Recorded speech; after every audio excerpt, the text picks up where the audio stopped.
उत्तर प्रदेशच्या कानपूरमध्ये घडली आहे एक धक्कादायक घटना। जणू एखाद्या चित्रपटाचा प्रसंग असावा। चित्रपटासारखी ही घटना प्रत्यक्षात घडली आणि एका स्वप्नाने एका हत्या प्रकरणाचा पर्दाफाश केला। कानपूरमध्ये राहणाऱ्या पूजा नावाच्या तरुणीला रक्षाबंधनाच्या रात्री एक विचित्र स्वप्न पडलं। तिचा भाऊ शिवबीर तिच्या स्वप्नात आला आणि म्हणाला, माझा खून झाला आहे। हे ऐकून पूजा अस्वस्थ झाली। तिने ही गोष्ट तिच्या आई सावित्री देवी यांना सांगितली। यानंतर कुटुंबाला संशय आला, कारण शिवबीर अनेक दिवस संपर्कात नव्हता।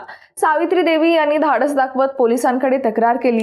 तपासात पोलिसांना समजलं की शिवबीरच्या पत्नी मालतीचा तिचा भाचा अमितशी सातत्याने संपर्क होता।